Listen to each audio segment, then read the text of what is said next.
बावन कष्टी की कथा हमने बहुत समय से कही भी नहीं है।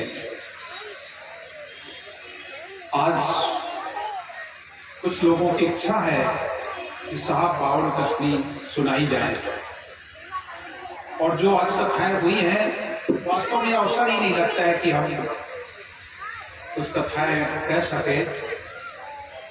आज तो षष्ठी की रचना में ही कथा पूरी हो जाती है, आगे कथाएं नहीं हो पाती हैं।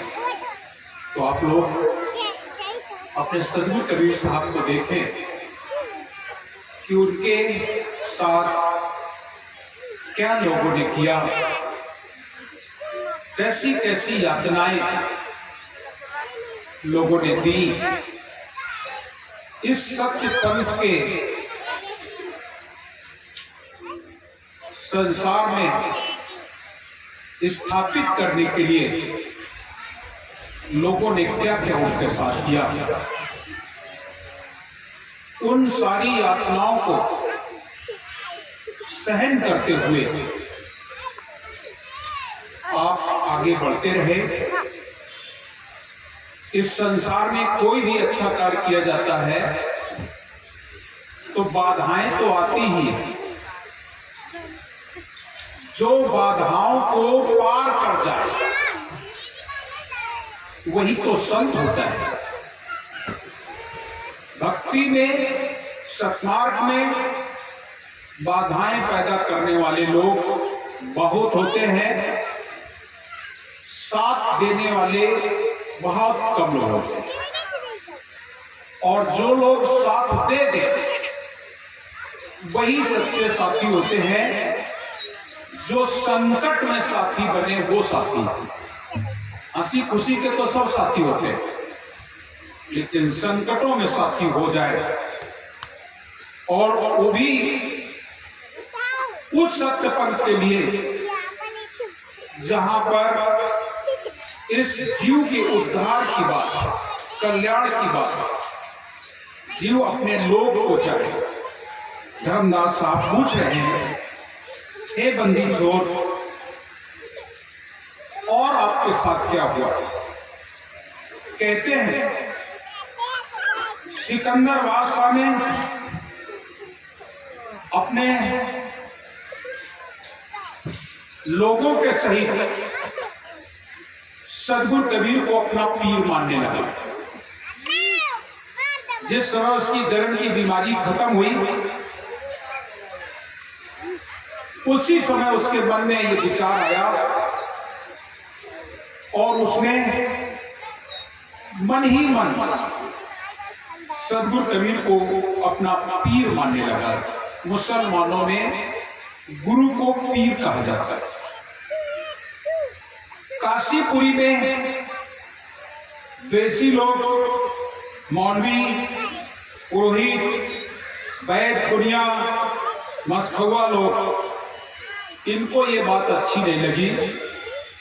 अब तो बादशाह भी इन्हें अपना पीर मानने लगा।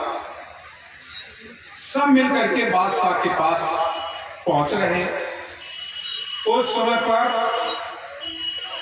बादशाह का जो पीर था, जिसका नाम था शेख तकी,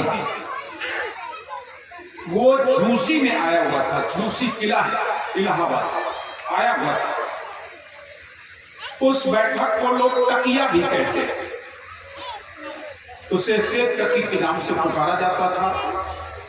सब लोगों ने मन में विचार किया कि बादशाह तो पीर मानने लगा है, ये तो सुनेगा नहीं, चलो इसके गुरुजी के पास चलते हैं और गुरुजी से इससे शिकायत करते हैं। तो सब लोग जाकर के शेख तकी के पास पहुंचे और जाके कहने लगे, हे पीर जी, ये जो कबीर हैं, आपको और हम सबको कसाई कहते हैं। खिलाफत करने वाले लोग जो मर्जी आती है सो कह जाते हैं, हम सबको कसाई कहते हैं। मुसलमान के घर में रहते हैं, राम कृष्ण का जाप करते हैं, पीर जी बोले सवेरे देखेंगे, अब तो रात्रि हो गई है, सुबह देखूंगा। प्रातः होते हुए सभी द्वेषी लोग इकट्ठा हो गए। इकट्ठा होकर के पीर जी को बताया, हिंदू और मुसलमान दोनों को ये बुरा भला कहता है, पता नहीं कौन है, अपना नाम कबीर बताते हैं। चलो पीर जी, बादशाह तो तुम्हारा शिष्य है, तुम्हारी बात जरूर मानेंगे। बादशाह के पास चलो और हमारी शिकायत उनसे करवाओ, इनको कोई ना कोई दंड जरूर दिया जाए। ऐसा मन में विचार किया और शेख तकी सारे लोग बादशाह के पास गए। पीर जी बोले, शाह जी कबीर को बुलाओ। कह रहे हैं कबीर को बुलवाओ। बादशाह बोला, वो तो फकीर बादशाह है, जान चुका था, इनकी तो बादशाही पूरे संसार में है। बादशाह बोला, ये तो फकीर बादशाह है, हमारी प्रजा होती, जमींदार होता, कोई और होता तो बुलवा लेता। पीर जी बोले, दीन धर्म का झगड़ा है, बुलवाना होगा, आप जरूर नहीं बुलवाइए। तकी जी से बादशाह बोले, ये हमारे बस में नहीं है। संत जो है, पीर फकीर जो है, ये हद में नहीं रहते, इनको हम नहीं बुला सकते। हद चले सो मानवा, बेहद चले सो साध, हद बेहद दोनों तजे, ताकि मती है अगाध। इनको बुलवाने के लिए कोई संत ही होता है, संत को बुलवाने के लिए संत होता है। आप लोग तो देश रखने वाले हो, कैसे उन्हें बुलवाया जा सकता? हमारा कोई जमींदार होता, प्रजा होती, साधारण व्यक्ति होता तो बुलवाता। पीर जी बोले, जरूर बुलवाना होगा, आप बुलवाइए। जबरदस्ती करने लगा, आपको बुलवाना होगा।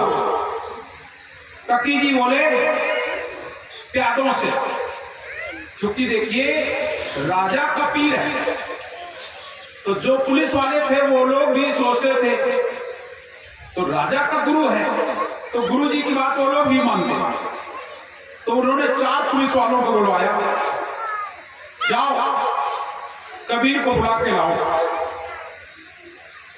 वो 4 के 4 पुलिस वाले रामानंद जी के मठ पर पहुंच गए, और जिस समय रामानंद जी के मठ पर पहुंचे, दोनों लोग इधर उधर खड़े हो गए। चारों प्यादे दो इधर खड़े हो गए। 1 घंटा बीत गया, 2 घंटे बीत गए, कोई नहीं आया। तकी जी बोले, 8 चपरासी भेज दो।